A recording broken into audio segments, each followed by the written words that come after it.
Senhor, continua falando com teu povo. Nós clamamos neste momento, a tua igreja clama neste momento.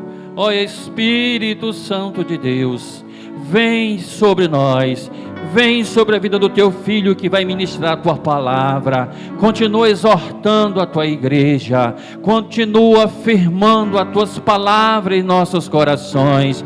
Continua, Senhor, estamos aqui para ouvir. Ajuda-nos, Senhor, todos os dias a obedecer a tua palavra, meu Deus, a viver toda a tua palavra. Continua, Senhor, firmando, Senhor, endireitando as nossas veredas. Queremos mais de ti, Senhor, queremos ouvir mais de ti, Senhor.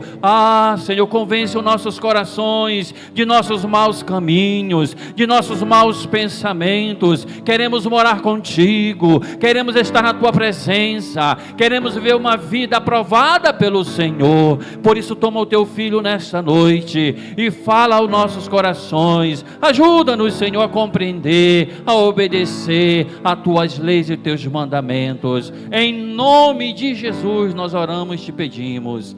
Amém. Graças a Deus. Irmãos, pode assentar, por gentileza. Peço também que você, por favor, abra a sua Bíblia na primeira epístola de Pedro, primeira carta de Pedro, no capítulo 2, para que você e eu possamos acompanhar juntos a palavra do Senhor.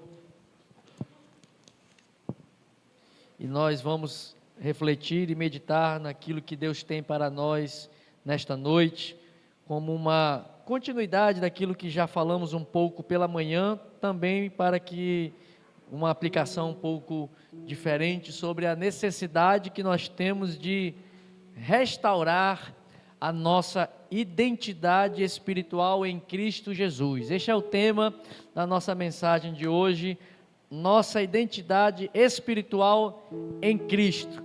Nós vamos ver aqui nesta carta que Pedro, ele está escrevendo essa primeira epístola, ele tem como destinatários alguns irmãos, algumas igrejas, várias igrejas que estão espalhadas pela região da Galácia, pela região da Capadócia, pela região ali do Ponto, da Bitínia, que essas regiões, para quem ele escreve essa primeira carta, é o que hoje é o país da Turquia.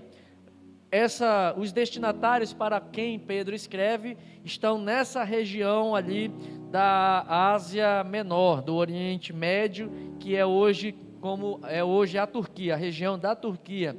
Ela é uma carta, uma epístola geral. Ela tem características pastorais. Essa epístola, as duas de Pedro, a primeira e a segunda epístola, tem características de um pastor que escreve para a igreja que ele conduz e pastoreia, no sentido de que esta igreja que recebe estas orientações pastorais possa crescer na fé, possa amadurecer, possa experimentar uma realidade espiritual diferente.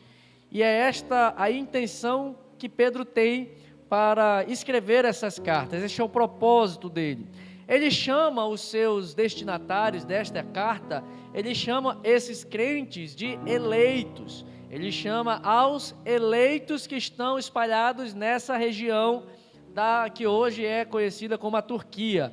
As pessoas, os cristãos que estão congregando nesta região geográfica, ele chama de eleitos, e ele dá uma característica a estes eleitos, a estes escolhidos. Ele chama, são escolhidos em Cristo Jesus, mas também são peregrinos, forasteiros, ou seja, não pertencentes tão somente à cidadania terrena. Eles são forasteiros porque pertencem a uma cidadania espiritual, celestial. Eles pertencem a um outro reino. Aquilo que nós falamos pela manhã, o cristão, ele é uma pessoa que ele pertence a dois mundos. Ele é cidadão de duas pátrias. Nós somos cidadãos da pátria da qual nós nascemos, e todos nós, acredito, exceto o nosso irmão ali que é venezuelano, mas dos demais, todos nós somos da pátria brasileira, somos brasileiros. mas também aqueles nascidos e escolhidos, a quem ele chama de eleitos, são também cidadãos do reino dos céus, são pertencentes a uma nação celestial, a um reino espiritual, a um reino eterno. Por isso, Pedro chama os seus destinatários, aos crentes, a quem ele escreve, de eleitos e forasteiros, eleitos e peregrinos. O propósito da carta de Pedro, além de trazer vários ensinos e vários conteúdos pastorais, mas um dos grandes objetivos de Pedro é promover consolo naquelas igrejas, naquelas localidades, em decorrência daquelas igrejas estarem experimentando muita perseguição. Era uma igreja sofrida. O próprio Pedro diz aqui na sua epístola que os cristãos estavam sendo expropriados do seu patrimônio, ou seja, o Império Romano estava tomando os bens, estava se apoderando dos bens dos cristãos, tão somente pelo fato de serem cristãos, tão somente pelo fato de crerem em Jesus como Salvador. Então ele tem um grande desejo pastoral de promover consolo nesta igreja que é forasteira, nesses eleitos que são forasteiros, que estão sendo perseguidos, mas ele procura trazer um bálsamo para curar as feridas causadas pela perseguição. Ele procura trazer consolo diante da perseguição, tanto que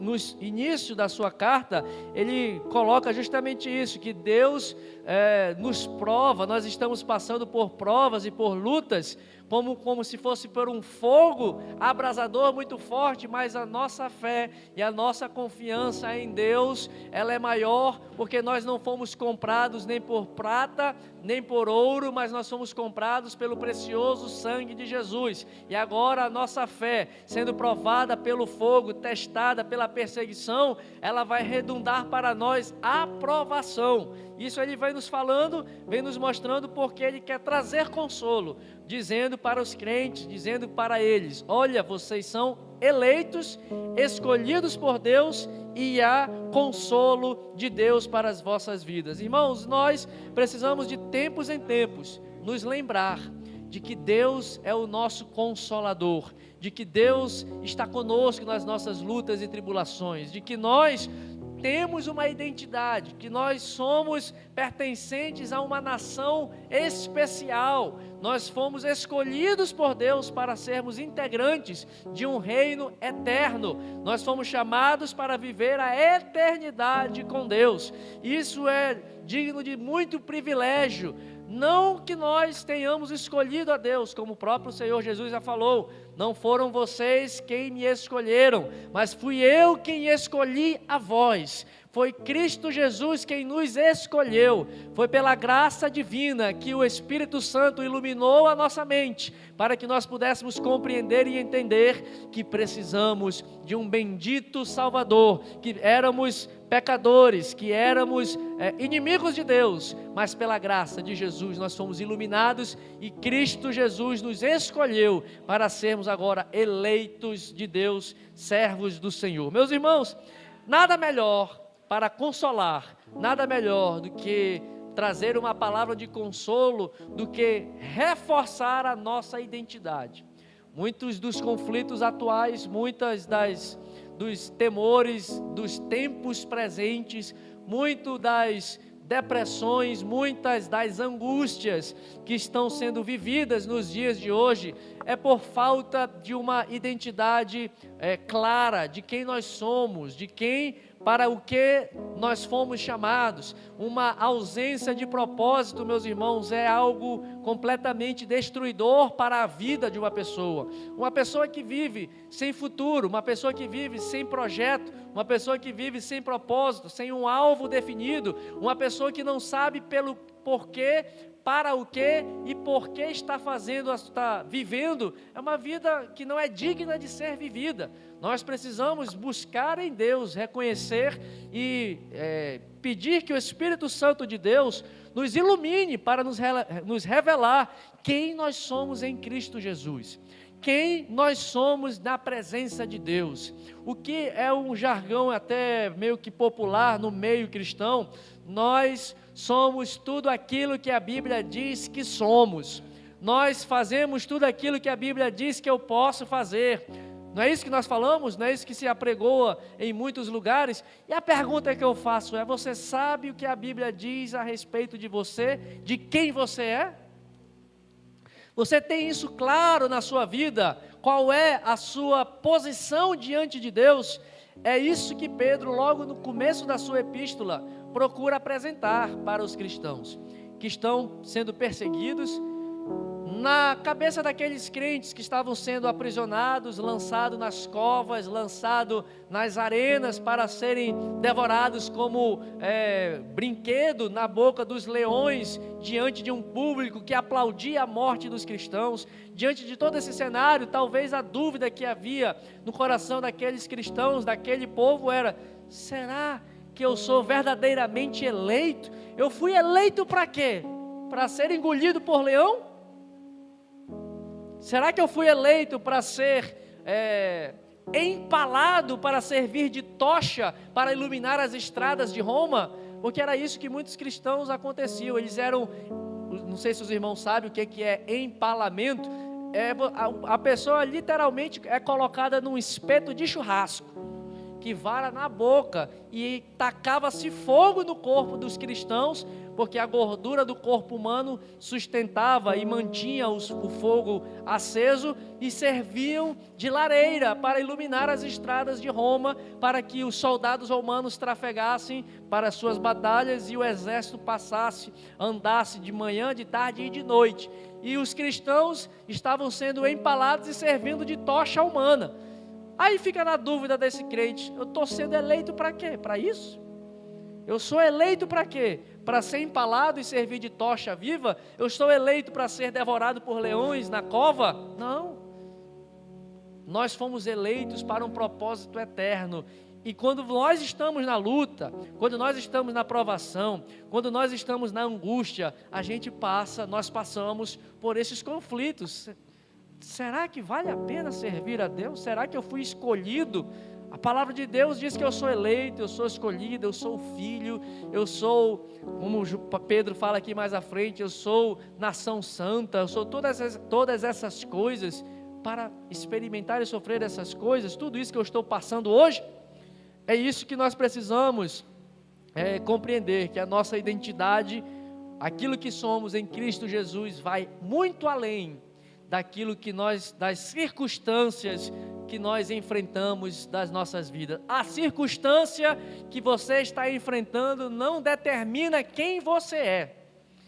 As nossas lutas, angústias e aflições não dizem quem nós somos. Deus, o Senhor Jesus, é quem diz quem nós somos. E Ele diz que nós somos filhos do Senhor. Ele diz que nós somos herdeiros de Deus, co-herdeiros de todas as bênçãos com Cristo Jesus. A palavra de Deus nos diz isso, e nós precisamos nos lembrar de quem nós somos em Deus. E Pedro, no capítulo 2 até o verso 10, vem trazendo a lembrança desta igreja, a verdadeira identidade em Cristo Jesus. Pergunta do seu irmão: quem é você em Cristo? Quem é você em Cristo Jesus? Eu sou um diácono, eu sou um presbítero, eu sou um pastor, eu sou um missionário, eu sou isso, eu sou aquilo. Isso não é quem você é. Isso é um cargo, isso é uma função. Você é o que a palavra de Deus vai nos mostrar nesta noite, quem você é. Você é escolhido por Deus para ser separado, para ter a marca de Cristo em nós, para ter a marca de Jesus na sua vida, para ter a identidade de Jesus. Nós fomos chamados para sermos a imagem e semelhança de Jesus. A nossa identidade está referenciada na identidade de Cristo. Aquilo que Cristo é, aquilo que Jesus é, foi para isso que nós fomos chamados, para sermos a sua imagem e a sua semelhança. E para sermos a imagem e semelhança de Jesus, para alcançarmos esta identidade, nós vamos ver aqui que Pedro faz uma jornada, ele faz um caminho, até chegar ao versículo 9, em que ele vai dizer quem é o povo de Deus, quem nós somos. Até chegar ao verso 9, ele faz uma jornada para mostrar que a identidade revelada no versículo 9 de 1 Pedro capítulo 2, verso 9, aquela identidade revelada no versículo 9, para chegar lá é preciso caminhar, é preciso ter uma jornada de crescimento, para sermos a imagem de Deus, para sermos a imagem de Jesus, precisamos crescer na fé, precisamos amadurecer, e é essa jornada que Pedro diz no versículo 1, ele vai do versículos 1 ao versículo 13, ele vai nos mostrar algumas atitudes. Nós precisamos nos despojar de muitas coisas e precisamos desejar outras coisas. Irmão, aqui é importante, não existe vácuo na vida, não existe espaço vazio. Este copo está cheio de água, mas se eu beber toda esta água, ele vai ficar vazio? Sim ou não? Não, vai ficar cheio de ar. Você só não consegue ver, mas está cheio de ar. Só que o ar é imaterial, o ar não é palpável. O oxigênio nós não tocamos, mas ele está aqui. Vai ficar vazio de uma substância chamada água, H2O, mas vai estar cheio de oxigênio, de CO2, de tudo que está no ar. Não há espaço vazio. Não adianta esvaziar se não preencher com alguma coisa no lugar. Não adianta despojar-se de coisas ruins se nós não colocarmos no lugar das coisas ruins coisas boas. Não adianta nós nos despojarmos, é o que ele diz aqui. Portanto, despojai-vos de toda maldade e dolo. Veja que ele coloca uma dupla, ele coloca 3 coisas que estão conjugadas juntamente, é uma redundância, mas foi o que eu consegui pensar agora. Que estão andando de mãos dadas. 3 itens que ele diz, olha, a maldade e o dolo andam juntos. Você precisa se despojar disso. A hipocrisia e as invejas andam de mãos dadas juntos também, é o segundo elemento. E o terceiro elemento é que nós precisamos nos despojar, é da maledicência.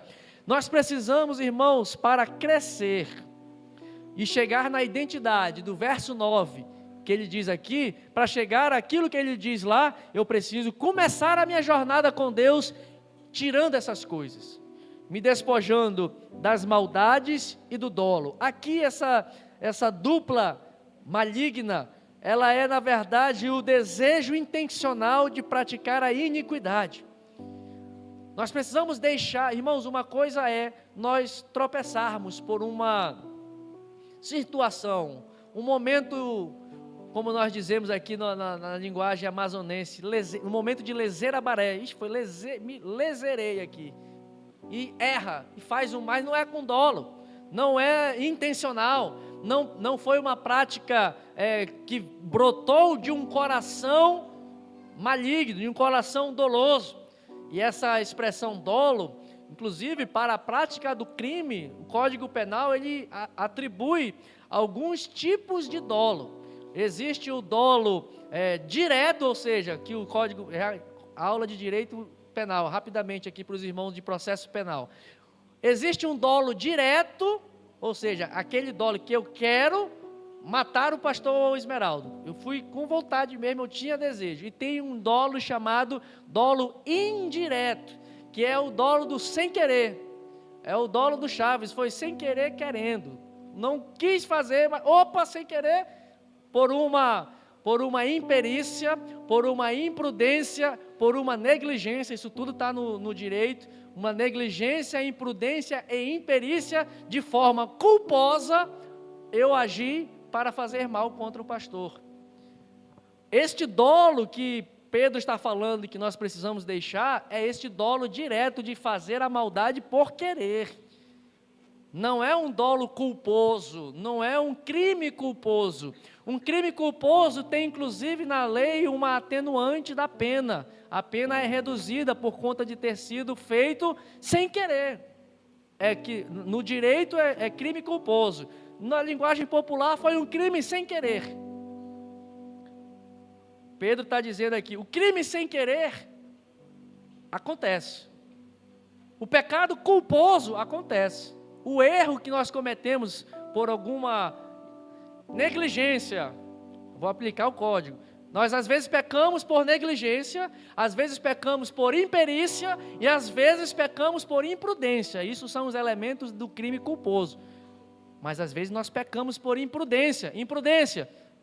Sabe que naquela esquina ali tem uma mulher lisonjeira. Por que tu passa por lá toda vez?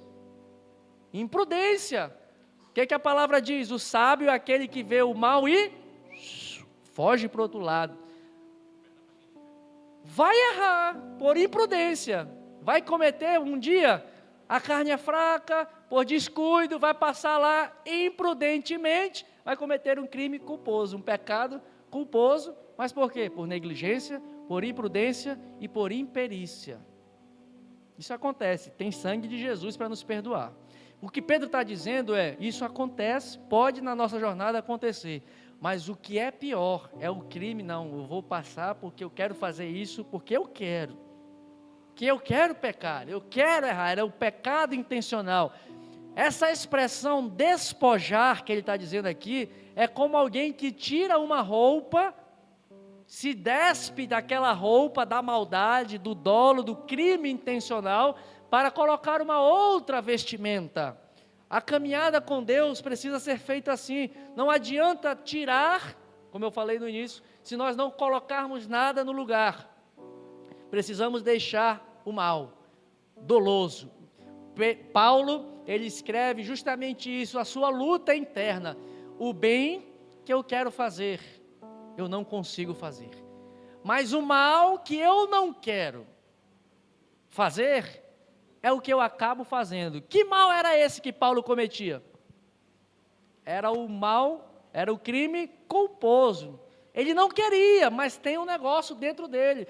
Por quê? Porque Paulo já tinha se despojado da maldade dolosa. Irmão, você já viu crente que eu vou fazer isso aqui por querer mesmo. Eu vou pisar no pé desse irmão de propósito. Eu vou pisar, eu vou botar o dedo na ferida daquela pessoa por maldade. Essa pessoa não se despojou do dolo, da maldade, da intenção maligna de fazer o mal. Irmão, quem tem um coração nesse sentido, precisa de Jesus urgentemente. Precisa ter a experiência com Jesus urgentemente, porque não conheceu a Cristo. Então, segundo grupo que Pedro diz que precisa ser despojado, despido, é a hipocrisia e a inveja. A hipocrisia é uma atitude de fingimento.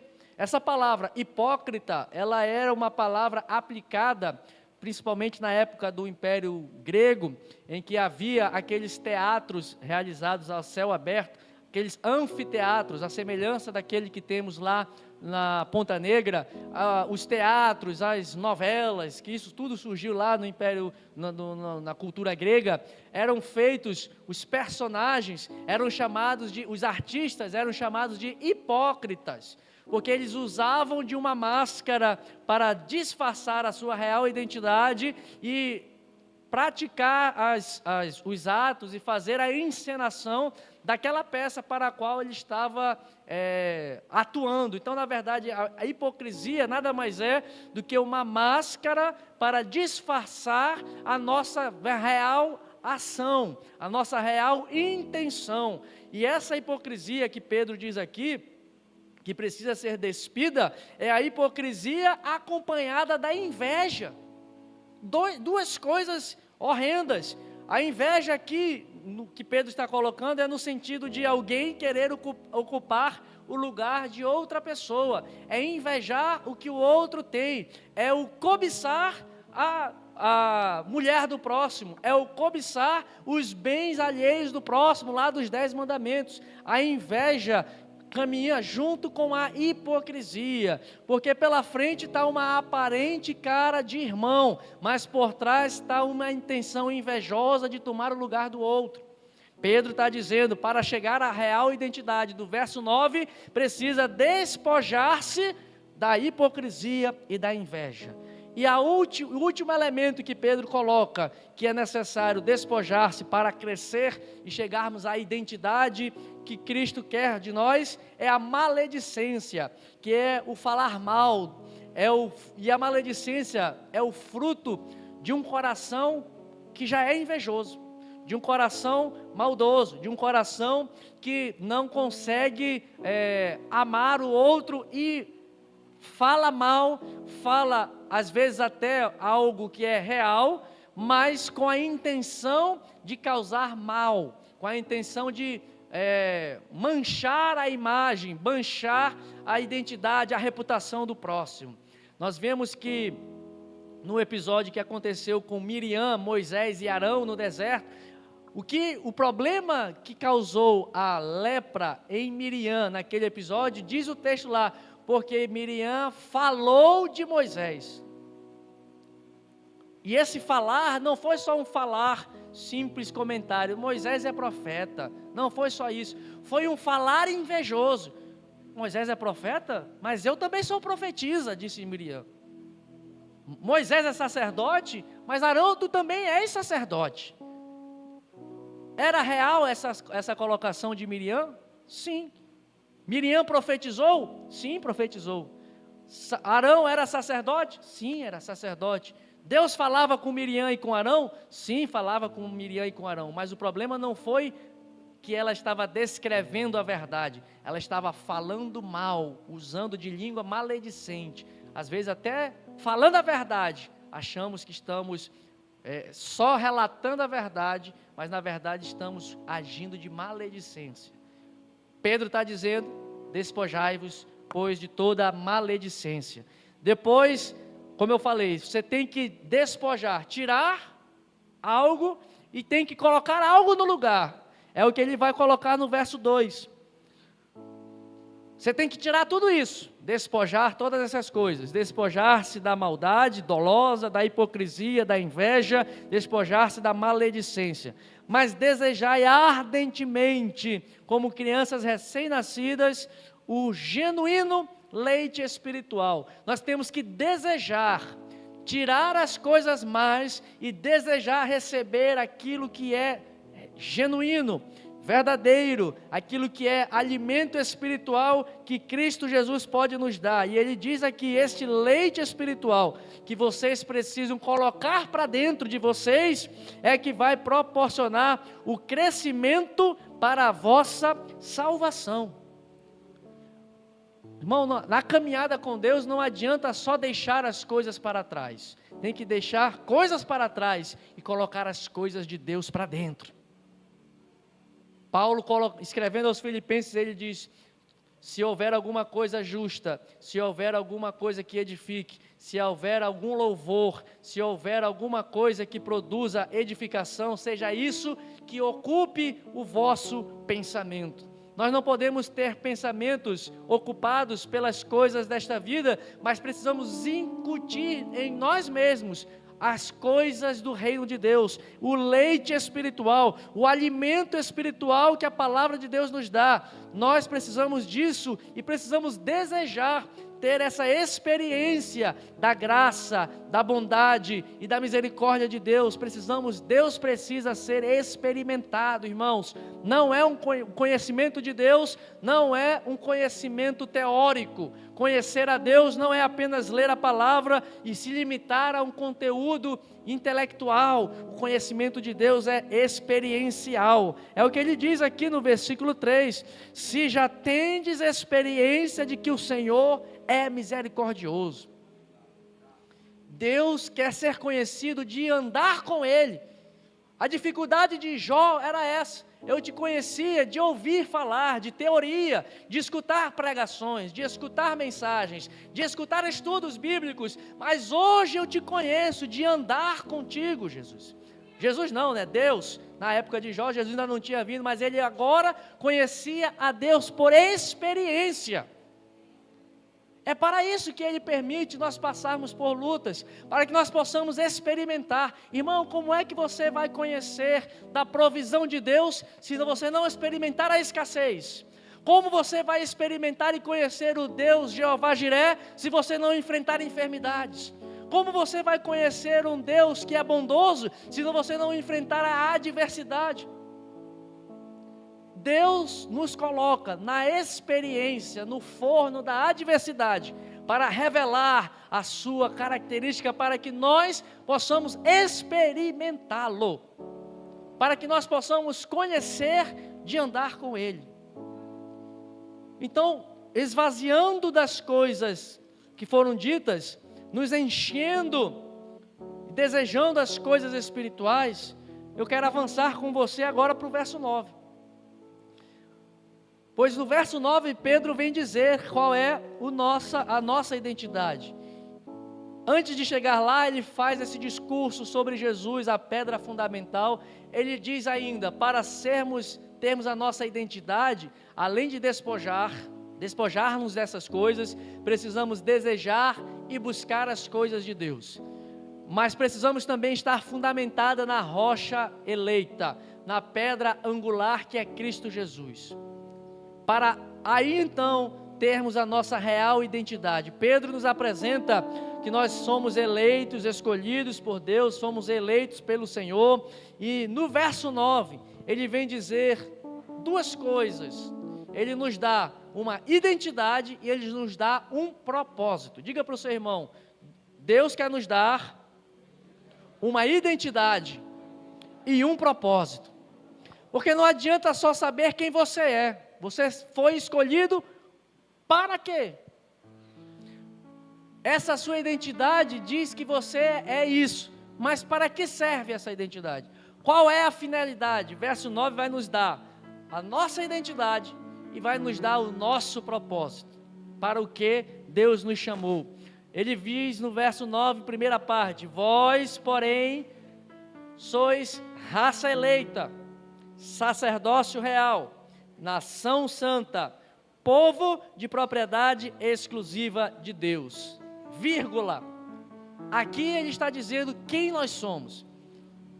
Pedro está fazendo também, antes do verso 9 e depois do verso 9, uma distinção entre aqueles que são de Deus e aqueles que não são de Deus. No verso 10, ele vai dizer, antes de vocês terem sido escolhidos, vocês não eram povo de Deus, mas agora que vocês se despojaram dessas coisas ruins, agora que vocês estão experimentando e desejando o leite espiritual, agora que vocês estão fundamentados na rocha eleita, agora que vocês estão fundamentados na pedra angular, vocês que não eram povo, agora vocês são povo de Deus. Agora vocês fazem parte, foram escolhidos para serem povo de Deus. Antes do verso 9, ele vai dizer também que aqueles que não se fundamentaram na pedra fundamental já estão perdidos, estão descrentes. Mas nós que cremos na pedra fundamental e eleita, que é Jesus Cristo, somos nação santa, sacerdócio real, raça eleita, povo escolhido por Deus, propriedade exclusiva de Deus. Dê um glória a Jesus por isso, meu irmão, porque é esta a sua identidade. Para chegar nessa identidade tem essa jornada, mas você é propriedade exclusiva de Deus. Irmãos, eu quero enfatizar apenas essa última característica da nossa identidade, propriedade exclusiva. Uma propriedade nos dá direito, uma casa. O documento que diz que eu sou dono daquela casa tem um título, uma escritura registrada em um cartório que diz que eu sou proprietário daquela casa. Um carro, o documento que diz que eu sou proprietário daquele carro é um documento chamado DUT, em que está registrado lá que eu sou o dono daquele carro X. O seu celular, quem diz que é seu? Você comprou, pagou, a nota fiscal está aí, é sua, é seu. A propriedade de alguém, ela é expressa pela aquisição por um preço que foi pago para que aquela coisa passasse a ser propriedade de alguém. Pedro está dizendo e colocando como muito firmemente que nós somos uma propriedade de Deus. Você foi comprado por Deus, meus irmãos. Você foi comprado por um preço alto e elevado. Você foi comprado, como ele escreve no capítulo 1, verso 19, verso 18 e 19, sabendo que não foi mediante coisas corruptíveis como prata ou ouro, que fostes resgatados do vosso fútil procedimento, que vossos pais vos legaram, mas vocês foram comprados pelo precioso sangue, como de cordeiro, sem defeito, sem mácula, o sangue de Cristo Jesus. Nós fomos comprados por alto preço. Como cantamos, eu sei que foi pago um alto preço para que nós fôssemos propriedade de Deus. Irmão, ser propriedade de Deus também revela algo importante. Significa que eu não mando mais em mim. Significa que eu não mais me governo. Que não sou eu mais quem vive, como Paulo disse, mas é Cristo que agora vive em mim. Deixa eu falar um negócio para você. Se você está muito cheio de vontade, talvez nós não estamos sendo tão exclusivos assim de Deus. Nós precisamos, olha o adjetivo, propriedade exclusiva. Nós somos exclusivamente de Deus. A nossa identidade é exclusiva. Não há, irmãos, como o apóstolo Tiago escreve, homem de pensamento dobre, pessoas de pensamentos duplos, ora está firme, ora está vacilante, ora é de Deus, ora não é de Deus. Tem momentos que está firme com o Senhor, tem momentos que está maldizendo e murmurando ao Senhor. Irmão, quem é verdadeiramente propriedade exclusiva, entende que todas as coisas, sejam elas boas ou más, cooperam para o nosso bem. Entende que nem a morte, nem a vida, nem a profundidade, nem a altura, nem os demônios, nem as potestades, nem os principados, nem o presente, nem o futuro, nem o porvir, entende que nada nos separa do amor de Deus. Por quê? Porque sou propriedade exclusiva. Temos que viver como propriedades de Deus. Paulo diz que na cruz do Calvário, lá em Colossenses, foi cravada a cédula de dívida que pesava contra nós, foi cravada no alto da cruz, para dizer que agora nós fomos comprados. Lá em Apocalipse diz que Jesus comprou para Deus todos os povos, de todas as tribos, todas as línguas e de todas as nações. Nós fomos comprados. Você não se pertence mais. Diz para o teu irmão, você não se pertence, irmão. Você não se governa, ou pelo menos não deveria se governar. Nós devemos ser governados e guiados pelo Senhor. Irmão, e o valor de ser propriedade exclusiva não está no objeto comprado, porque eu não tinha valor nenhum. Você também não tem valor. O valor que nós recebemos não é a qualidade que nós temos, não é essa mercadoria aqui não vale nada, irmão. O ser humano não vale nada, é uma mercadoria sem valor. Mas pelo amor e pela graça de Jesus, Ele achou o valor em nós. Ele entendeu que pela sua graça, nós éramos dignos de sermos resgatados da nossa vã e fútil maneira de viver.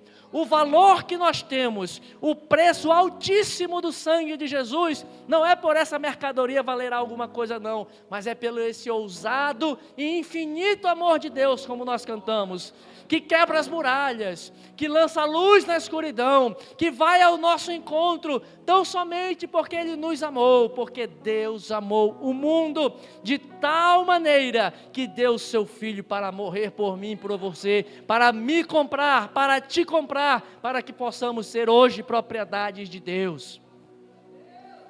O valor não está em mim, não está em você, o valor da eleição e da escolha de Deus não está em nós, mas no amor de Jesus, glória a Deus.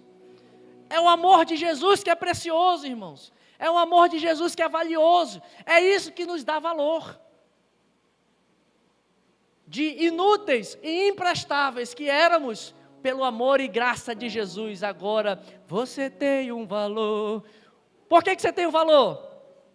Porque o Espírito Santo se move em você. O teu valor não é por ti mesmo. A tua qualidade, diz para o teu irmão assim, com amor e com carinho: meu irmão, você é uma mercadoria que não vale nada. Diga para ele com amor, irmão, com carinho: Rebequinha, o Vandrei te admira e te ama, mas você é uma mercadoria que sem o Espírito Santo de Deus não tem valor nenhum, irmão. O nosso preço, o nosso valor está no amor de Jesus. Oh, impressionante! O que mais o louvor diz? Infinito amor de Deus, que deixa as 99 só para me encontrar, só para me amar. Não posso comprar esse amor, eu nem mereço esse amor, mas mesmo assim, Ele se entregou por mim. Inimigo eu fui, mas teu amor lutou por mim. Tu tens sido tão bom para mim, Senhor. Veja que ser propriedade exclusiva tem algumas implicações.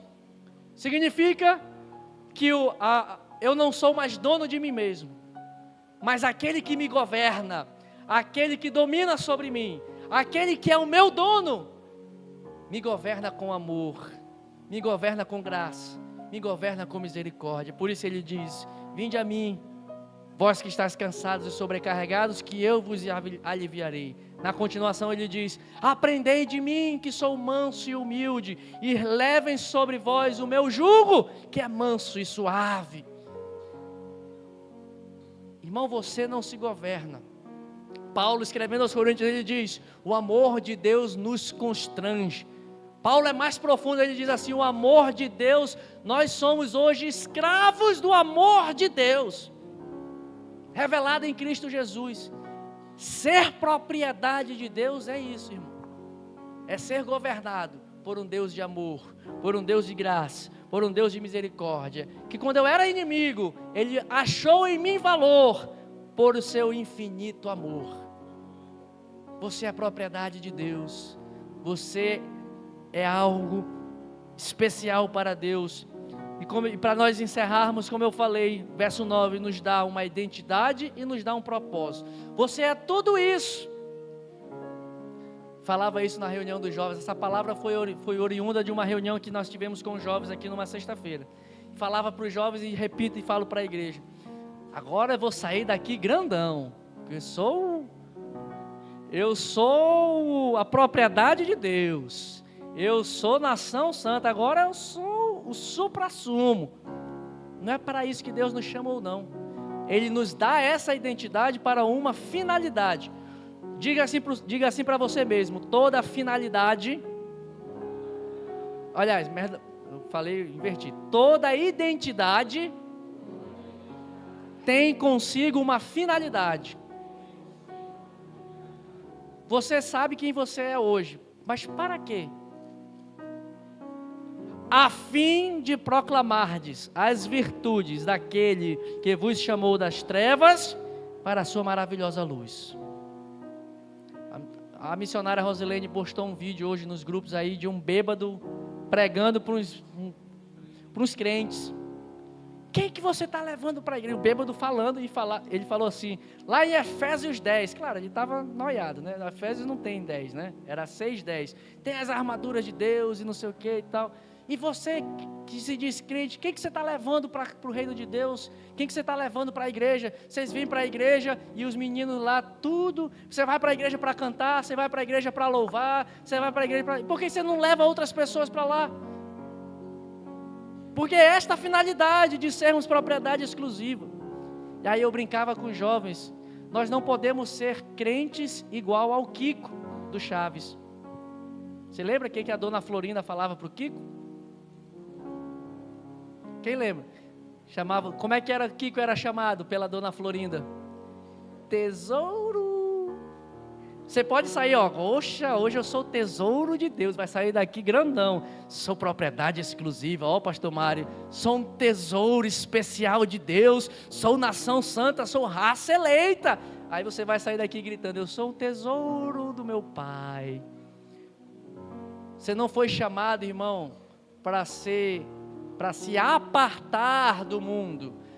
Você não tem essa identidade para você se separar das pessoas desta vida. Aí a dona Florinda falava isso para o Kiko, não se misture com esta gentalha. Não era isso que ela falava? Tem muito crente que se acha o santarrão, que não quer se misturar, entre aspas, com as gentalhas.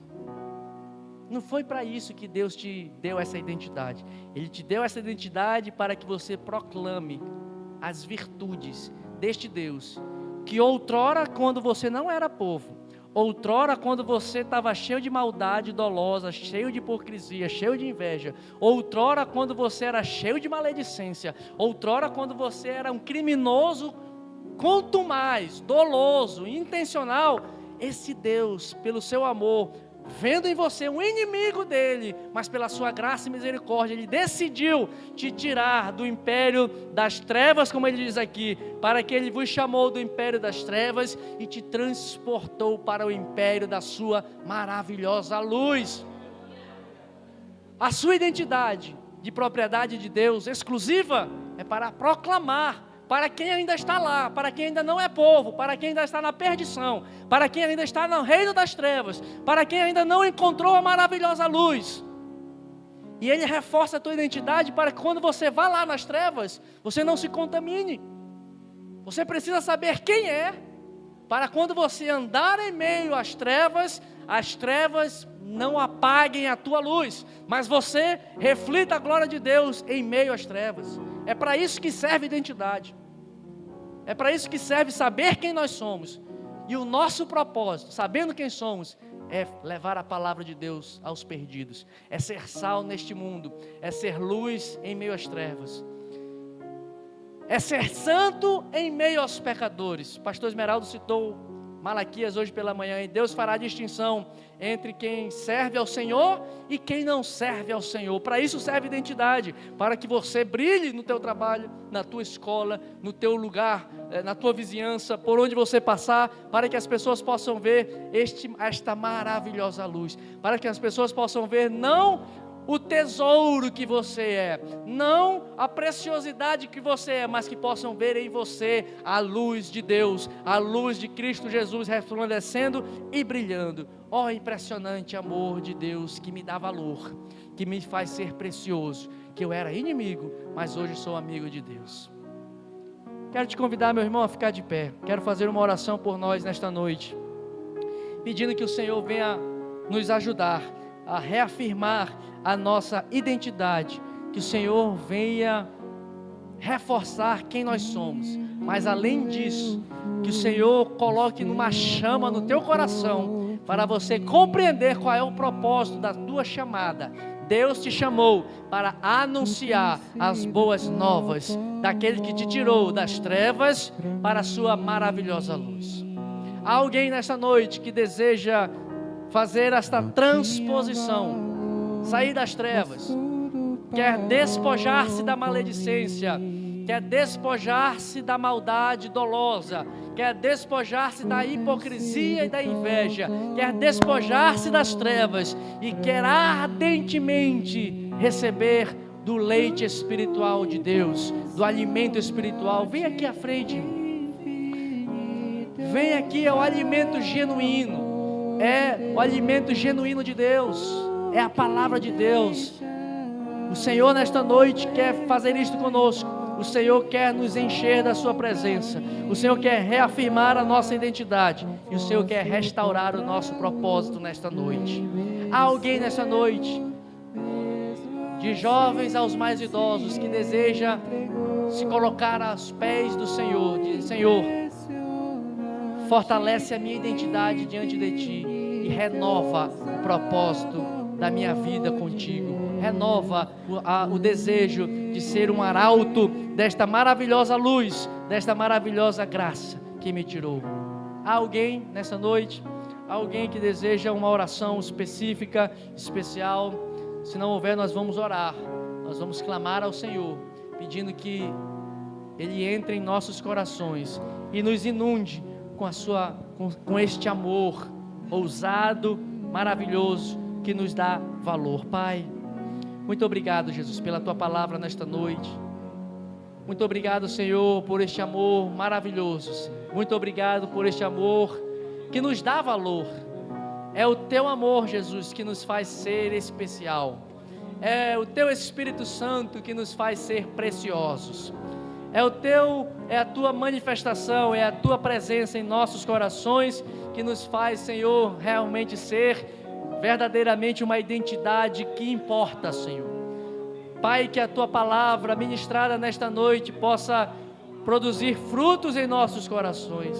Levanta-nos, Senhor, como uma igreja que anuncia, Pai, e proclama as boas novas do Teu Evangelho, que proclama a capacidade de tirar, Senhor, nos tirar do império das trevas, nos tirar, Senhor, do coração tenebroso, nos tirar, Senhor, de um coração cheio de angústia. Tira isso, Senhor, do nosso coração, tira isso da nossa vida, Senhor. Renova o propósito do nosso coração, renova os planos, Senhor. Restaura, Senhor, o objetivo para o qual o Senhor nos chamou. O Senhor nos deu essa identidade, o Senhor nos constituiu como propriedade exclusiva, o Senhor nos comprou por um alto preço, o preço do sangue da cruz derramado lá na cruz do Calvário. Senhor, foi para isto que o Senhor se sacrificou por nós, para dizer que nós somos nação escolhida por Ti, nós somos sacerdotes reais, nós somos pertencentes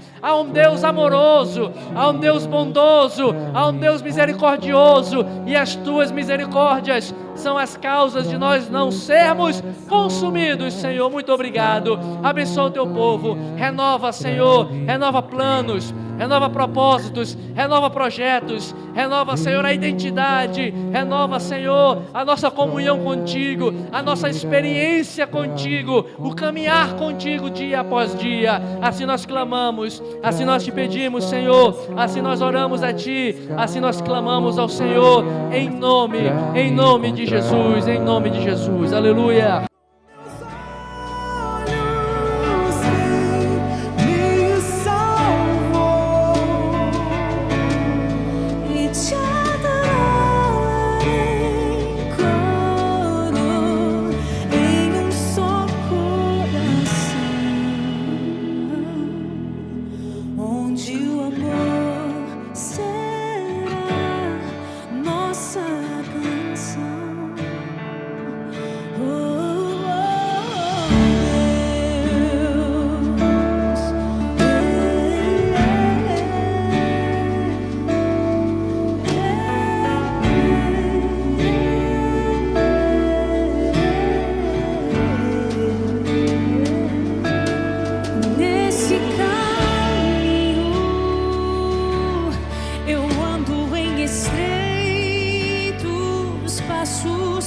Meus pés cansados.